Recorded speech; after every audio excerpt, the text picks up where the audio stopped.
오늘은 이사야 14장 1절부터 23절까지 하나님 말씀 나누겠습니다.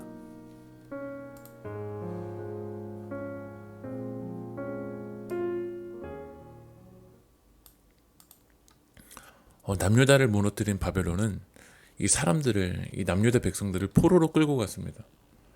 그래서 70년 동안 이 이스라엘 땅이 아니라 바벨론에서 포로 생활을 했습니다. 그 포로 생활의 모습들은 3절 말씀 보면 여호와께서 너의 슬픔과 공고와 네가 수고하는 고역에서, 슬픔, 공고, 수고하는 고역, 그러니까 하나님을 떠나 있는 인생은 피곤하고 지치고 슬픕니다. 하지만 하나님은 사랑의 하나님이십니다.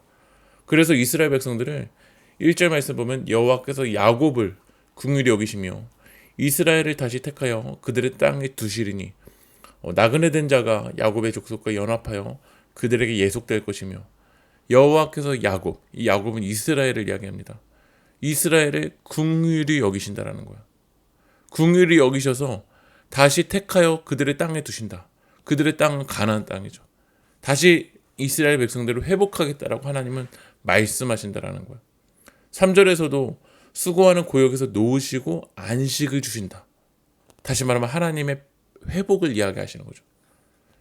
우리들도 하나님을 떠나 마귀 사단에게 포로 생활하면서 슬프고 공고하고 수고하고 있는 모습들이 있습니다. 하지만 우리들의 힘으로는 이 마귀 사단에게서 회복될 수 있는 능력이 없어요. 그래서 하나님이 우리를 불쌍히 여겨주셔야 됩니다.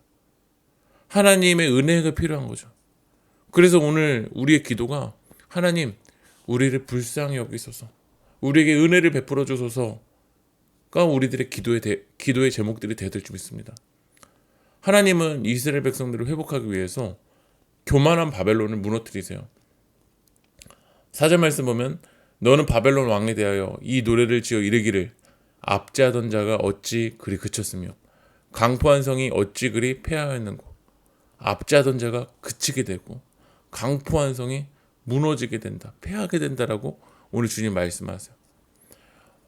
5절 말씀에 여호와께서 악인의 몽둥이와 통치자의 규를 꺾으셨도다. 악인의 몽둥이, 통치자의 규, 다 능력과 권력을 상징해요. 천하를 호령하는 위세를 하나님이 꺾어버리시겠다라는 거야. 아무리 세상에서 강한 나라여도 하나님 앞에서는 꺾어지게 된다라는 거죠. 이 교만과 죄악 가운데 있는 바벨론을 하나님이 꺾어버리시고 11절 말씀에 네 영화가 스올에 떨어졌으며, 스올은 구약시대에는 죽은 자들이 가서 거하는 지하 세계를 이야기합니다. 예전 성경에서는 음부라고 표현하기도 했어요. 그러니까 하나님의 심판 앞에서 이 어둠의 세계, 지옥으로 떨어지게 된다라는 거예요. 하지만 하나님의 백성 남은 자들은 하나님이 다시 안식을 주시고 다시 이스라엘 백성 이 가나안 땅을 회복시켜 주세요. 하나님의 회복, 하나님의 이 불쌍한 여김을 통해서 7절 말씀 보면 이제는 온 땅이 조용하고 평안하니 무리가 소리 높여 노래하는도다.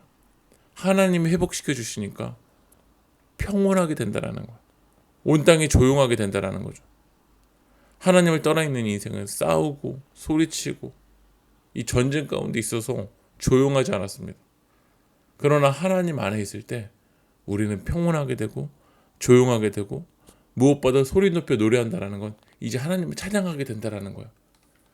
바벨론은 우리를 억압하고 슬픔과 공고하게 하지만 우리가 하나님께 돌아올 때 하나님은 평온하고 여러분들의 입술에서 찬양을 회복시켜 주실 줄 믿습니다. 네, 우리 오늘 말씀 마무리합니다. 하나님을 떠나 있는 인생이 아니라 다시 하나님의 은혜를 통해서 하나님이 우리들을 불쌍히 여겨주셔서 다시 하나님께로 돌아오고 안식 가운데 거할 수 있는 여러분들이 되길 축복합니다. 기도하겠습니다. 하나님, 속히 사라질 땅이 영광이 아닌 참되고 영원한 나라에 소망을 두게 하여 주시옵소서. 우리 새길교회 성도들을 오늘 불쌍히 여겨주시고 은혜를 내려주셔서 슬픔과 공고와 수고와 고역에서 놓으시고 안식을 허락하여 주시옵소서. 이 모든 말씀 예수님의 이름으로 기도합니다. 아멘.